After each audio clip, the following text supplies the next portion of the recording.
అందరు చూసారుగా, ఇంకా చెప్పాల్సిన పనే ఉంది. ఈ రౌడీయిజం చూస్తున్నారు కదా, 3 months నుంచి 4 months నుంచి చూస్తూనే ఉన్నారు. మాట్లాడితే అమ్మాయి మాట్లాడింది అంటారు, నవ్వితే నవ్వింది అంటారు, గట్టిగా మాట్లాడితే ఇవాళ ఎందుకు గట్టిగా మాట్లాడింది అంటారు. మనం రౌడీయిజం మాత్రం రోజు చేయొచ్చు.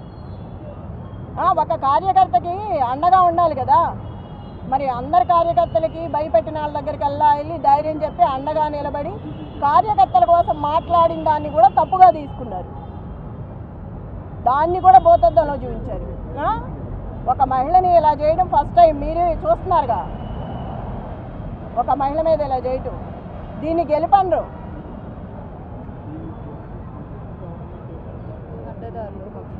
అడ్డదారులు వచ్చి అడ్డంగా చేసి, నేను చూసా కదా మొన్న, నేను అడ్డం పడ్డాను, ఎక్కడికక్కడ అడ్డం పడతానే వచ్చాను, చాలా చేసుకుంటూ వచ్చాము. అది కూడా లేడీస్ని చేసుకొచ్చాం, అన్ని చోట్ల లేడీస్నే చేసాము, అంత ధైర్యంగా నిలబడి. షేక్పేట లలిత గారు, యూసఫ్ కూడా బోరుబండ మొత్తం నేను. నువ్వెక్కడ? షేక్పేట. తన్నారు, రక్తాలు గారేటట్టు గుద్దారు, ఇష్టం వచ్చినట్టు చేశారు. దీన్నైతే గెలిపనరు. చివరికి నేను చెప్పేది ఏంటంటే, నైతికంగా నేనే గెలిచాను. నా భర్తకు వచ్చింది ఇప్పుడు అక్కడ. ఏది ఎంఐఎం 4-5 పార్టీలు నిలబడితేనే నా భర్తకి 16,000 చిల్లర వచ్చింది. ఏ పార్టీ లేకుండా మేమిద్దరమే ఉన్నప్పుడు అది వచ్చిందంటే రౌడీయిజంతో వచ్చింది. అది స్వతహాగా తెచ్చుకున్నది కాదు. నైతికంగా నేనే గెలిచాను. రౌడీయిజం గెలిచింది అనేది నాకు సంబంధం లేదు. అది గెలిపే కాదు అసలుకి, అందరూ వచ్చి గెలిపించుకున్నది. అది అధిష్టానం అధికారంలో ఉంది కాబట్టి రౌడీయిజాన్ని చేసి రిగ్గింగ్ చేసి, ఇక్కడ రిగ్గింగ్ చేశారు, లోపల ర్యాగింగ్ చేస్తున్నారు. అప్పుడే రౌడీయిజం స్టార్ట్ అయిపోయింది. ఆల్రెడీ మార్నింగ్ నుంచే స్టార్ట్ అయింది. మేము చీరలు కట్టుకుంటే చీరల మీద కామెంట్స్, ఎదవలు ఇచ్చిన చీరలు కట్టుకొని వచ్చామని అంటున్నారు. మరి ఎక్కడ స్టార్ట్ అయింది? అప్పుడే ర్యాగింగ్ స్టార్ట్ అయింది. ఆడలేదు మగ లేదు, మహిళలకు ఇట్లాగే చేసేది. గెలిస్తే గెలువు, ఏదో జన్మానికో శివరాత్రి గెలిచావు. ఇప్పుడు గోపీనాథ్ ఉన్నంతకాలం మూసుకొని కూర్చున్నావు. గోపీనాథ్ లేపయ్యేసరికి బయటకు వచ్చి ఇవాళ నీ ప్రతాపం చూపిస్తున్నావు. నీ గెలిపేం కాదు, ఇది అందరూ కలిసి చేసిన గెలుపు నీకు. అది నీ స్వతహాగా గెలిచింది కాదు. చెప్తున్నాగా, నైతికంగా నేను ఎప్పుడో గెలిచిపోయాను, రౌడీయిజంగా గెలిచావు. ఇప్పుడు ఇంకా చెప్పండి, ఇంకేమైనా కావాలా?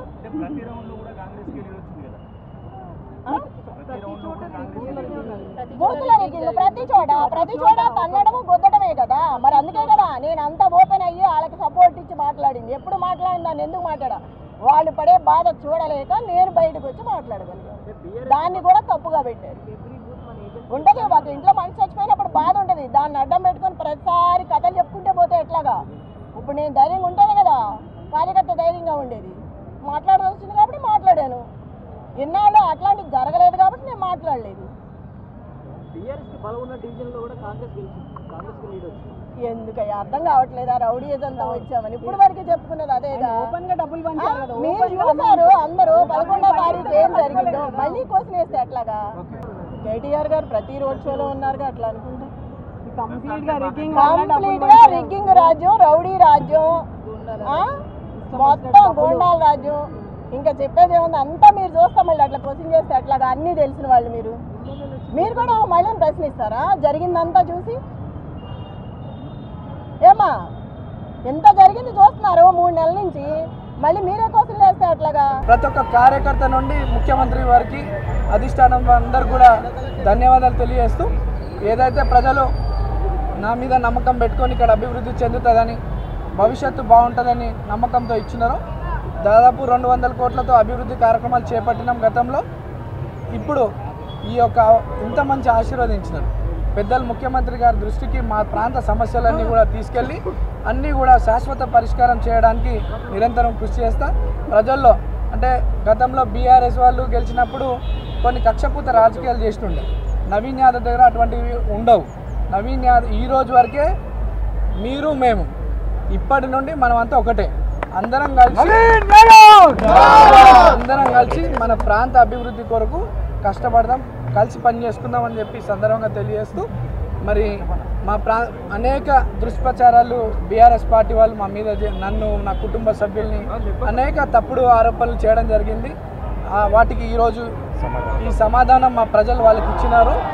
ప్రజలందరూ కూడా మరోసారి ధన్యవాదాలు తెలియజేస్తూ అందరికీ కష్టంలో తమ్ముడుగా కొడుకుగా ఉంటానని చెప్పి తెలియజేస్తూ పత్రికా సోదరులు మీడియా సోదరులు మా యొక్క కష్టాన్ని మా యొక్క ప్రచార విధానాన్ని ప్రజల్లోకి మీ ద్వారా కూడా చాలా వెళ్ళింది, ప్రజలకు నమ్మకం కలిగింది మా మీద.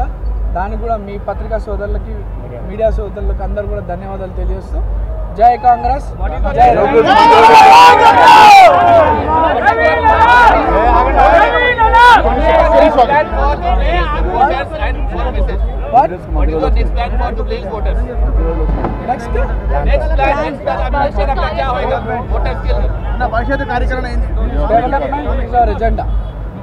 Development is our agenda, and apart from development, health and education is important criteria for me. Definitely మా ప్రాంతంలో అన్ని స్కూల్స్, గవర్నమెంట్ స్కూల్స్ని అన్ని కూడా రెనోవేషన్ చేయించి మంచి క్వాలిటీ ఎడ్యుకేషన్తో పాటు వాళ్ళకి ఫెసిలిటీస్ అందిస్తూ ఆరోగ్య పరిస్థితులు కూడా బాగుండేలా మా జూబ్లీస్ ఒక ఆరోగ్యవంత నియోజకవర్గంలో ఒక విద్యకు సంబంధించినటువంటి నియోజకవర్గంలో కష్టపడి పనిచేస్తామని తెలియజేస్తాను.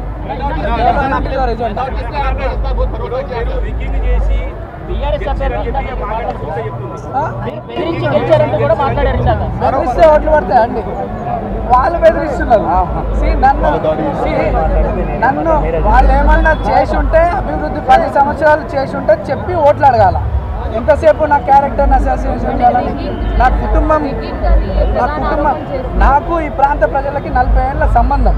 ఈ సంబంధాన్ని విడగొట్టే ప్రయత్నంలో అనేక దుష్ప్రచారాలు చేసినారు. దానికి జవాబు మా ప్రజలే చెప్పినారు వాళ్ళకి. అంటే ఇది గెలిపే కాదు, ఒక ఆడమని ఓడించేందుకు అంత మంత్రులు దిగారు, ఇది గెలిపే కాదు అని చెప్పామంటుంది. ఇక్కడ మహిళనో ఉమెన్ అనో పార్టీ అనో కాదు, మా ప్రాంత ప్రజలు అభివృద్ధి లక్ష్యంగా ఈరోజు అధికారం కాంగ్రెస్ పార్టీ ఉంది. రేవంత్ అన్న పాలనపై నమ్మకం ఉంది. కాంగ్రెస్ వల్లనే ఇక్కడ అభివృద్ధి చెందుతుందని చెప్పి కాంగ్రెస్ పార్టీని గెలిపించడం జరిగింది తప్ప ఇక్కడ మేము ఒక మహిళనో ఇంకోటనో మేము ఎలక్షన్ కొట్లాలి. మా ప్రాంత ప్రజలంతా కూడా అభివృద్ధి లక్ష్యంగా మమ్మల్ని గెలిపించినారు.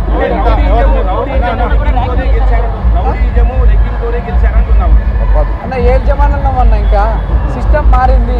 వాళ్ళు ఓటమి భయంతో ఈ రోజు కాదు అనేక దుష్ప్రచారాలు చేసుకుంటే ఇది కొత్త. ఇప్పుడు ఇన్ని రోజులు ఒకటైపోయింది, ఇప్పుడు కొత్తగా రిగ్గింగ్ అని దౌర్జన్యం అవన్నీ తప్పుడు మాటలు. ఇది ప్యూర్లీ పబ్లిక్ మ్యాండేట్. కాంగ్రెస్ పార్టీని గెలిపించింది, అధిక బడ్జెట్ తీసుకొచ్చి జూబ్లీహిల్స్ని మంచి నియోజకవర్గంగా ఒక రోల్ మోడల్, ఒక మోడల్ నియోజకవర్గంగా తీర్చిదిద్దే పనిలో నేను ఉంటాను. అందరు అభిమానం, అందరు అభిమానం.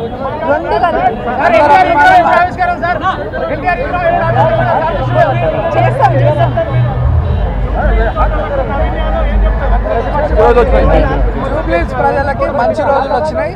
మీ కుటుంబ సభ్యుడిగా నాకు అవకాశం కల్పించి మీ సేవ చేసుకోవడానికి నిరంతరం మీ మధ్యలో ఉంటూ మీ సమస్యలు పరిష్కరిస్తూ ఒక మంచి పేరు సంపాదించుకుంటానని తెలియదు.